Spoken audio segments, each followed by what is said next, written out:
What's the one Is with it the glass bottle? water The bottle? bottle is no, it's plastic. Oh, then it's glass. not hot. Dude, get Voss. Have you ever had Voss? I'm not spending a crap ton of money for water just because it's in a glass container. That's Well, would you? Let me ask you this: would you like something that has a name brand, like recognizable water, holding up your jersey? It's quite absurd. Let me tell you something. Yeah. I don't give a damn. This could be Costco's actually my jam. Here's actually a great You do story. Costco over Sam's Club? Costco membership's it's closer to me. Okay, but like, is that your actual choice? Like, if it didn't I matter. mean, I'm still doing Costco over Sam's Club because they got better clothes. Why don't you come? You're a Costco sweatpants guy? I'm a Costco sweatpants. I get the polos there. I get the shirts, the pants, the shorts. I just found this out. I rolled up in there. They had like nice ass Adidas, Banana Republic shorts. Oh for like Wait, for like $17. Banana Republic. Yeah, Banana Republic.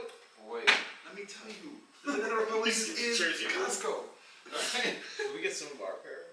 That's literally what I was doing. I was like, really think we should instead of doing what we're gonna go for clothes, it's like, let's just go ahead Banana Republic at a Costco. Let's just go to Costco. Now we're thinking. Speaking of soccer stuff, before we move on from water, in middle school at the Prairie team, I had a game one time. I didn't bring water, so my dad left during the first half to go get me water. He came back, and I was like, it's middle school, so it doesn't really matter. It was a 7th grade team. I'm playing. I only come off like at halftime or when the half ends to sip some water, get some notes, go back in. He got me a bottle of Trump Ice. Trump had his own water. Oh yeah, he had Trump water. Yeah, I've seen that Trump. He had Trump water. I got fucking, excuse my language, roasted. So they dumped out all the water. Speaking of which, it's like a spout, like maybe that small. Somehow a pine cone ended up in the bottle. I'm not kidding, dude. It was like black magic. It was like, and from that point, I mean, I was like the star player on the team, but means nothing. Act like you all weren't the star player of your middle school teams. Act like it. You don't even go to middle school. So I'm just saying, you can be the guy that scores the goals and gets the assists. But if you roll up with Trump Ice water, You mean nothing to them now. you're gonna be drinking pine cones at halftime. That's all I'm To saying. be fair, That's a funny for middle school soccer, I think I had 55 goals. Yeah, it was so, just racked up goals. Yeah. It I was think I had like so much fun. Foxtrot Grove. I think I had 8 goals per game. We played twice. Foxford Grove. Yeah.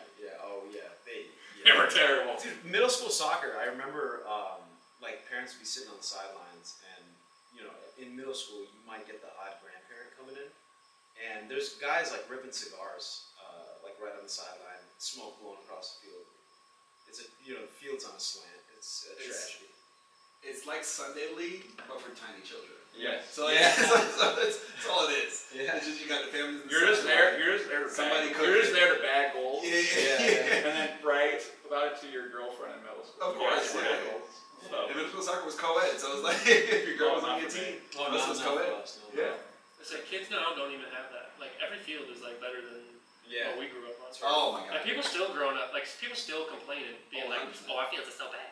Mm-hmm. They're not. It's human nature. You have like half a bump in the middle of the field. Yeah. That's it. Yeah. BC sucks. BC, but man, I grew up at BC. But it was slanted back when you were there. They Yeah, leveled it Still, out. dude, it's so bad. it's It's like it was like a full, foot Yeah. slant. Now it's like half an we inch. studied math out there, how to calculate slopes.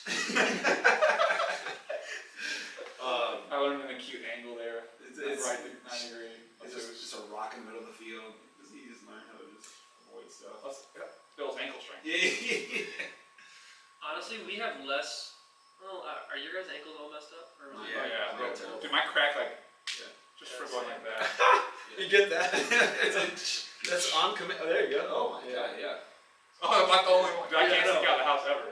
Well, I broke the. You gotta do some WD-40. I mean, his ankles were just like.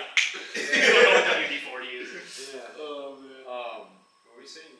I was just gonna say, Quay, do you want to do the nice intro there? Oh, we're doing it. We're the intro now. Oh, okay. We're here. All right. Good morning, everyone. It's Welcome all. This is Soccer Speed's Talk Footy to Me. No. No. Say it better. Say it better. One more time. Say it better. Hey, brother. What's that? What's that, brother? Welcome to the Soccer Speed Podcast, everyone. We're here to have fun, learn about everybody here from the group here at Soccer Speed. Guys, should we start? I think we start with the GOAT. Reed. Oh, I thought it was for sure you. No. Bro, the thing is anytime that anybody, like, parents or anything ask me, I'm like, oh man, like, you guys have all done so much. I'm like, I played, like, second tier in Australia. Like, we had, like, 5 fans a game. I'm like, everybody else, I'm like, national team, Ireland, David Beckham's henchman. Like, It took so much to play, though. That's the thing. It's like, I don't think people understand that regardless of where you're playing at or what level, it's like, it takes a lot. Yeah, but I'm saying, don't listen to me. Listen to everybody else. We still got good stories. All right, Reed, let's talk about Puerto Rican national team. All right. Well, I started my senior year of. No, that's boring. Tell me what it was like to play against Sergio Ramos. Oh yeah, you played against Spain. And how Yeah. starstruck you were. Well, honestly, Did you? I did not see that. I did not see the field, but my goal was when I was on the Puerto Rican national team, I had blonde hair. I didn't look Puerto Rican. Still don't look Puerto Rican. I'm like the whitest Puerto Rican out there, right? But I had that blonde hair, and so Fernando Torres was playing in the game, and they called me Torres, Reed Strain Torres, because that's my mom's maiden name. So my goal was to get to Torres' jersey and get it. Yeah. And so I sprinted on that field, and I didn't get it because the striker there definitely took that jersey. And then I'm looking around looking for a jersey, and they were all gone. So I was on the field for 15 seconds, didn't get a jersey. It's okay, that was pretty cool. Did you shake either of their hands? No, I was so starstruck. I was like, Really? yeah, because like I always played with Torres in FIFA too. Like that was that guy. Was that your player? That was my favorite player. Not like Messi's my favorite player. We could go over that. Well, aside from Messi and Ronaldo, we would. It was probably Fernando Torres Something growing up. Yeah. So you liked watching guys that miss inside the 6? Yeah, perfect. That's what I did. No, dude. That's why you switched to center back. Yeah. He was silk when he was at Oh, Liverpool Atletico. Yeah. Dude, literally in FIFA, I would transfer. He was my first transfer. Like I started with like the Chicago Fire. I'm like, I'm getting Fernando Torres. Speaking of FIFA, FIFA 06, the biggest cheat code, cutting in from the left into the middle of the field with David Trezeguet. Finessing from 40. Always going upper 90. Dude, always going in off the post. Like you couldn't do anything about it. Yeah. But the funny thing is, we lost 2-1 to Spain's team. It was like the way we celebrated in the locker room that night was like we won the World Cup, bro.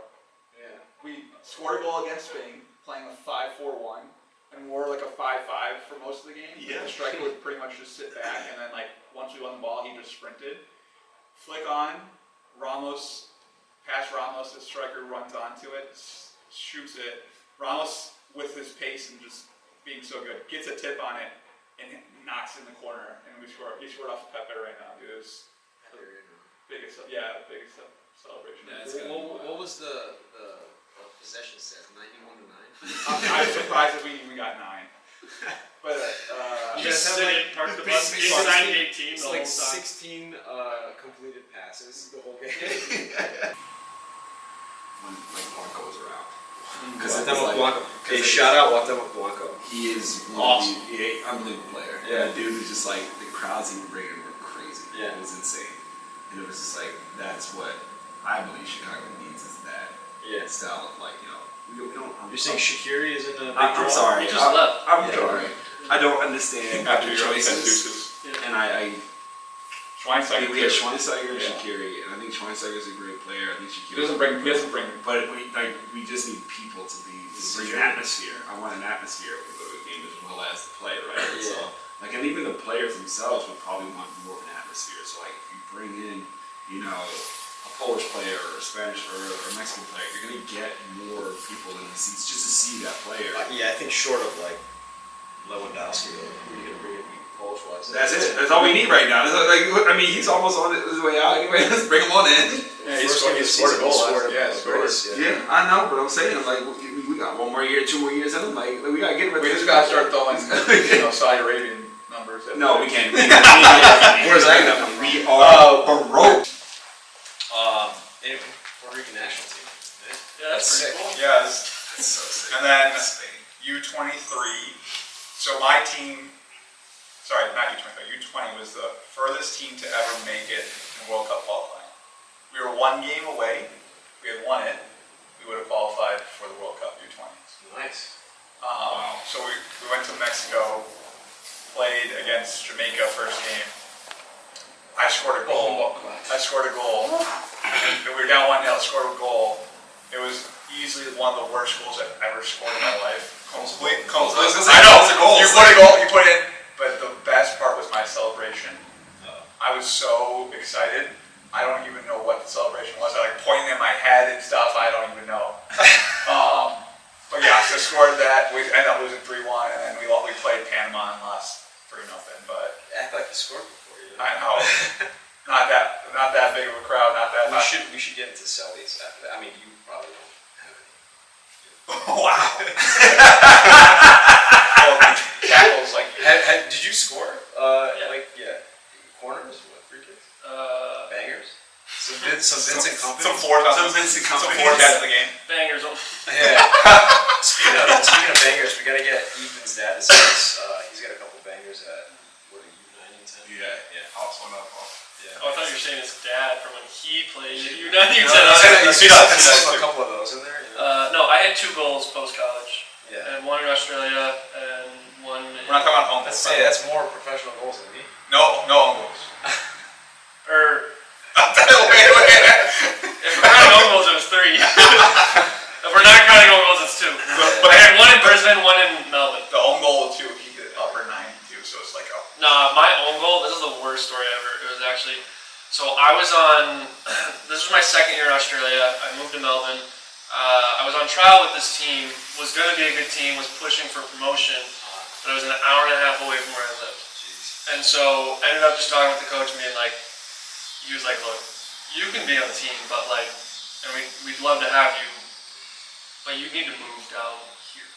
And I was just like, yeah, no, like that's not worth it. Signed with a different team, still in the same league as that team. Bro, we play this team. We're up 2-1. Oh, buddy, stop it. We lost 3-2. Stop it. And you know who scored the game winner Chad. for the other team? Oh! Yikes. This guy. Nice. But it was one of those. You were trying to get signed by them again. No, it was one of those No, he did sign with me. like That was the- sprinting back. You know, like I'm covering the guy, sprinting back, and like person whips it across, Yeah. and it like hits off my shin guard and goes into the goal type of thing. It wasn't even like I tried to clear in some like crazy ricochet or something. It was just like guy whipped it in and it Just hit a me. good spot. Yeah, it just like it just hit me, and literally the guy on the other team like remembered me and whatnot, and he goes, "I guess you played for us after all." Yeah, And both benches clear, full fight after the game. Oh, wow. I just walked to the locker room. I just like. Did you cry? No. You said that there's nothing he could have done about it. He could have. He could have had smaller shin guards probably. You know what I'm saying? With the ankle guard on it. You already know he got that on. I had small shin guards actually. I had like my U8 shin I guards. think somebody got rich off designing that like attached ankle guard thing in the shin guards. I think it's absurd. It's the They don't even have. It's the most disruptive thing to your first touch. And what's so funny is every single kid that's under the age of 10 that has those, you just know their parents know nothing about soccer. Oh no! Well, because they wear the sock, they put the sock on, then they put that shin guard over it. Oh, that's the worst. That's usually what you see. And what always kills me, You put your underwear on like. Yeah, it's a Superman. no offense to kids' fashion, but it's like, it's always like they're wearing yellow socks or like purple. Oh, like, yeah, no. Like it's not even like. Don't hang on purple socks. Purple socks are nice, bro. At what point are you wearing purple socks? Is Yeah. the question. Don't worry about mine. Dude, I had a guy in rec league a couple years ago. Sweet guy. Friend of a friend. Would just hardcore, like knee-high And I perfect bet, size. I bet he was killing it. He was one of those like, still hanging on to how I used to be in the old days type. So he was killing it. Isn't that you? I'm talking about myself. I actually wear the purple socks. Yeah, I'm testing it out. I want to see how you guys react before I admit it. Yeah, but those own goals, I was thinking about that. I had a buddy in college at State. We were away in, I think, like Houston. I think there's a school there. Can't remember the name, but ball gets whipped in across. You know when you're tracking back, and you know the guy's right behind you, so it comes across the face of goal. You have to swing across your body, make sure you tip it past them. Yeah. But you do it wrong, the timing's off at all, and you risk like often it's going to be an own goal. You get the best shot of your life. Brother, this guy was just inside the far post. He knew it, he read it well, but his swing was just a half second too early. He couldn't have volleyed it into the top corner better. It was a bullet, and we were like, "Are you against us?" and luckily, I think we won the game like 4-1 or something. Oh, this is nice. Scored in that game terrible celly. So when I joke about cellies, I've had good ones, I've had bad ones. That one was awful. That one was awful. How many I'm not goals did you gonna- have in college? I think like 6. Not many. I played right back for half my.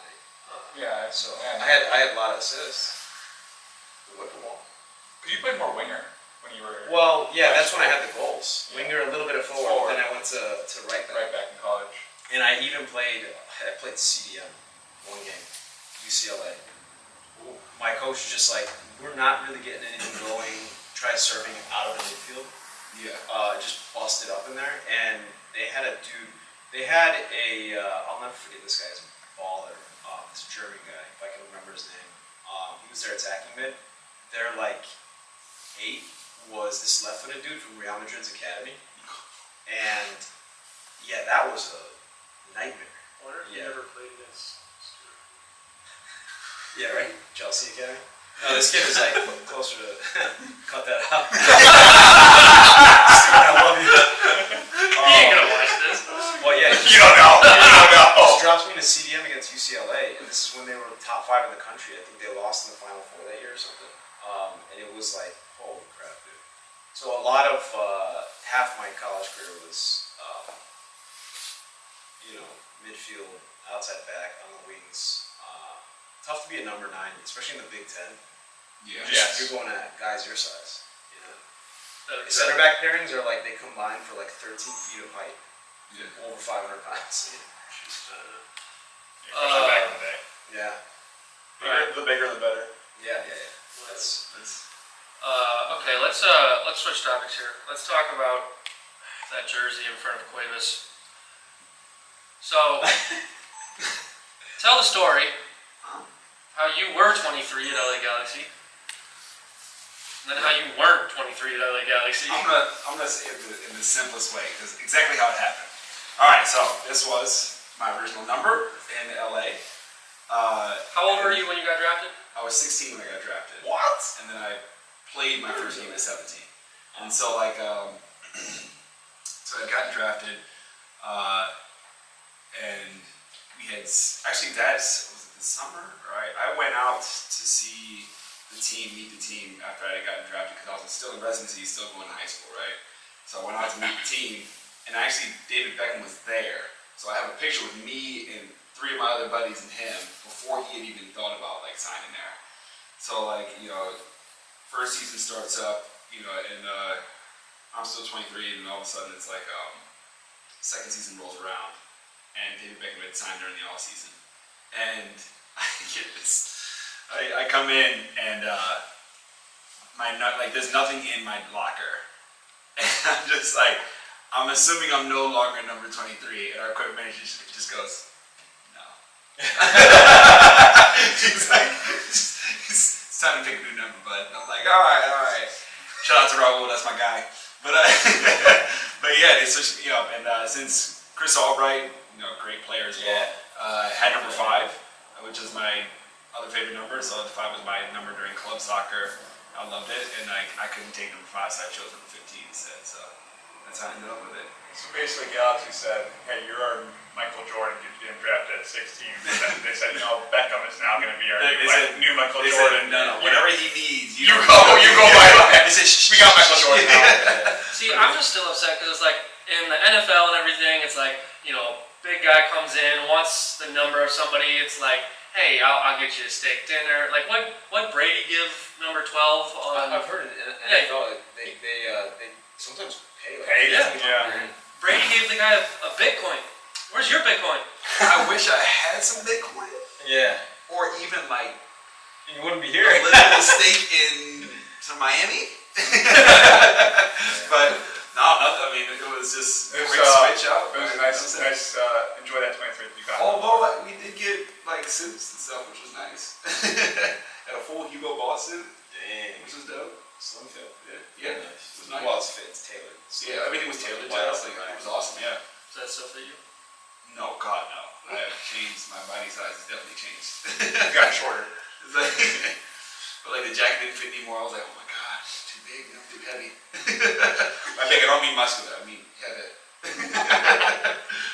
That's still a sick story though. But it was awesome. Yeah, I mean, having him there was great. It was, he came through. And when people think about like players that have those names coming through, they kind of like phoned it in. He definitely did. He like came. He worked super hard. Yeah. He wanted to still win. Like it was a, it was a great experience to play with somebody like Didn't him. he like in the middle of being with LA? Didn't he go to Milan or PSG or something? Yeah, he went back to play with, I believe it was Milan to play because like if he wanted to play for England, he had to play for a better team. He said they weren't going to let him play unless he was playing for a better team. Makes sense. Did you guys win the MLS Cup with him? Won it in well, I wasn't there when they won it with him. Oh. So like we won in 05 and then we tanked in 06, 07, and I got traded in 08. So yeah, but I believe it was 2010. Wait, did you? No, you weren't there when Brian Gall was there. I know Brian Gold. Yeah, well. I know. So, Yeah. I don't want to hijack. Are you done with that part? No, yeah, definitely done with that one. Reed and I went to Barrington. We won state in 07. In 07, we played Neuqua Valley. Sorry, Reed was a little younger, so he wasn't part of that team yet. But he's part of that generation of solid players that back then. Anyway, we played Neuqua Valley in the final. There's this guy that looks like a ghost. I mean, he's like I like this. They call Iniesta the pale-faced executioner. This guy is like just pale, and he's all about business. Like tall, left-footed, super technical, high IQ. Back then, I used to still like fright about certain players and stuff. And I was like, this guy is solid. I think he ended up going to Bradley. Gets drafted, put on like 30 pounds of muscle. Yeah. I would see him back in the winters at Bridges, and we'd go at it there. And it looked like the muscle slowed him down a bit, but I think he made it to LA. Yeah, I think so. Out of school. And I can't remember who I wonder if else. that guy's still playing. I have no clue. Yeah. It was like Gall and King from that age. Chicago It's, Magic. Gall King's first name. It was really good. Yeah. Brendan King, that's what it was. Brendan Yeah. King. Very good player. Oh, and Mikey Stevens. Oh yeah, I know. Yeah, Mike, yeah. that was my dude. We played at residency together. He's a good guy. Um, He was at UCLA. Worst person for ribbons, by the way. Never played defense. Oh no. There's always a 5-on-6 with him on the field. it's fine. He's so fun to play with. Though. Yeah, he is a treat. There's another. I feel like there's another Mikey. Are you talking about the Mikey or I'm just trying to think of who I knew at There's LA. another Stevens. Oh, and then shout out to my teammate from San Diego State. He played at LA for a long time, Daniel Steres. He's at Houston right now. He didn't get there till probably 2014, 2015. Oh yeah. Yeah. Good friend. I met Ibrahimovic because of him. They came into That'd town. be fun. Played the Fire. They beat him 1-0. Yeah. Ibra header. Kiss and tell, but after the game, I kissed Ibrahimovic. He kissed me. No. Required in his presence, you must kiss a lot. Yeah, kiss Yeah, the exactly. Yeah. Went to where they were at later on that evening. Yeah, it was pretty surreal. Yeah, That's I guess awesome. so. Yeah. So, back to the whole Beckham thing. I mean, just playing with him in general. I mean, It's a lot of learning because, Yeah. like, again, like, I mean, we had a lot of like really fun players to play with in LA, and it was just an addition to that. Like, you know, this like full all-star. Like, none of us had that kind of stardom. Like, you know, it's a different world. You're looking at a guy who, when he comes to the field, there's like people trying to jump fences to take pictures of him. So it's like, it's this intensity we've never like experienced. But then when he comes in, he's all about business. He's getting his shit done. So like, it was fun to play with somebody who was like that can also teach you stuff. Like, one thing I learned from him was just like how to hit like with the ball in full speed, like coming up the line. And it was like him and my coach were just like teaching me, because I would stay after practice and just work on hitting balls. And they were like, no, try this. And I was like, I thought that was just nice, because I was just such a small player in that like pond, you know. So it was just cool to be a part of that and enjoy that. So I feel like the intensity for those sessions too were probably unreal. oh, like a couple of times it got like out of control where people were about to like throw hands. There was like one where a player got stripped from the ball and like turned and just booted one of the rookies. Oh, and Chris like just came in and just like slammed this dude. And it was like yeah, it's stuff like that would happen. And you just like, oh my god. But I mean, nobody really took any like, you know, small things too personally. You got, you know, Practice knocked scraps. over, if you got like, you know, kicked or whatever, like you kind of just got back up and kept going. It was like, that was like fun for us though. When it got out of control, it was like when it got real wild sometimes. Practice scraps are. practice crack, yeah. Yeah. Honestly, I feel like I remember some of the days just in like high school and things of like, Oh yeah. it got so intense, Yeah. and it was like people are wanting to fight, and I'm like, those are some of our best sessions. One Yeah. hard tackle. You just wanted to. Our coach sent Colin and I home. So like in high school, because I stripped him of the ball and he like just smoked my back leg. I was about to score and he just smokes me. And I don't even fully fall. I just like pivoted and sprinted right at him. And like everyone just grabbed me. Yeah. And I was just like swearing at him. And I was like, I'm gonna kill you. Like, So he sent you both home. so there's both. Yeah. So your dad can do it. Yeah, That's scarier than anything. I was hot. Oh man, that was like when I was gonna kill. I was genuinely gonna try to like wait to sleep, just take a toe and just. At state, I got kicked out of a practice when it was like a day where recruits would come and watch practice with their parents. And we had this dude, AB, we call him Abraham Dion. Unbelievable player. Tiny, shifty, hard to follow, but like I made it a point to figure him out.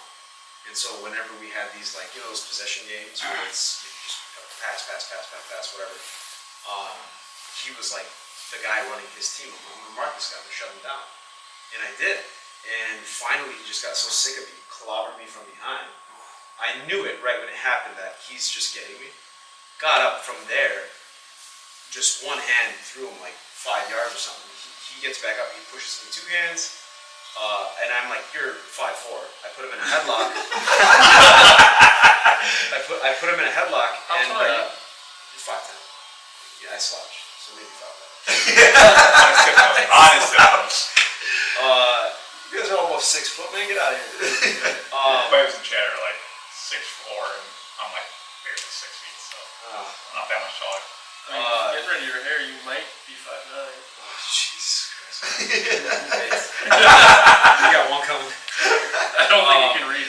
Wow! You wanna rub it? Made a wish. I get kicked out of practice. And I'm still hot. You know, like you want to release some of it, and your coach catches you right before the volcano erupts. Yeah. So I realize what happened. I look into the stands, and all of these kids are like, the kids are excited, but the parents are like, what the? I was captain of the team. Oh my god, yeah, that's And on my way out, I had, you give me runners and stuff from whoever sponsors the school. And there's a gate, big gates for the sports deck in San Diego. I swing and nail the gate, it makes this loud noise, and I keep running. And I realize when I get back to the locker room, I just left one of my shoes. Yeah. Love a good practice scrap. It's left on the field. It brings people together afterwards. It's I think that's a dynamic that's like kind of more old school. Yeah. Like that's out there. It's dying a little bit now because I don't know. It's getting harder and harder to leave things on the field. nowadays, and it's like I think it's just discouraged, that kind of behavior, that kind of energy. I don't want to maybe touch on it too much, but it's part of competition. yeah. And we're starting to think that like this should be excluded from the game. I don't think so. I think some things need to be left alone. It's one of them. And it's tied to like probably a bigger, wider range of things that we become really sensitive towards and stuff. And I don't think it's. I think it's making the game a little softer. Now I sound like an old dude. But I think it's our way It's of the emotionally, it's emotionally like being able to like kind of express yourself in that way, right? Yeah. So Well, it's an expression. It's a part of our expression. And people take it personal. Yeah, That's like you know, like you said, people competing. Emotions get high. yeah. And then nowadays it's like, oh, this guy doesn't like me, or this guy is a jerk because he's trying to push me because I know that he can be better. I mean, it all starts with participation trophies. 6th place, baby. But I mean, low key, like everybody at 5 years old is like, oh, we're all the same. We're all just as good as one another. No. And then it's like, you're not. Like, I'm sorry. Like, you're bad. Yeah. I mean, that's not even Like, that's, one that's of my- now too. Like the U12, thing- U15, like they still get trophies for everything. The best thing about our jobs is the fact we get to tell kids that they're bad. Like, But they can accept that from us. I think it's harder Yeah. to accept it from like Club their head coaches. coach, Yeah. club coach, and it's harder to accept it from their parents as well. So, Yeah. so like my dad used to tell me it ain't good enough constantly. wait, And tell that was a normal conversation every single week. The car ride, depending on how long that car ride was, I'm getting to talk to that whole car ride. So from Rockford to Aurora, rough. If I had a bad game, rough, terrible. Right? Hey, at least your dad talked to my dad. Just wouldn't say a word to me. And I knew that. I played like crap then. Oh, dude. No, I'm getting that conversation. And then when I get like the next day, I'm getting that conversation. So he's like, "What was that yesterday? That was pathetic." Like whatever it was. But yeah, if I knew he didn't like, if I did okay, he talked to me. If it was bad, There was no he's conversation. not saying anything to me. It's a good thing you guys are talking about. I think about this a lot. How like obviously our dads are as boys our first heroes, and I don't think they do it on purpose, but a lot of their affection and attention is tied to our performance when we're youth players. And so as a parent, as you guys both are, is it girl and boy? Correct. Yeah. You know, can you utilize that in a healthy way? To encourage the child. So I've started to talk to parents about it too, because Yeah. I don't know if my dad's way was the best way. I have no idea. But it worked for you. It did work sometimes. Yeah.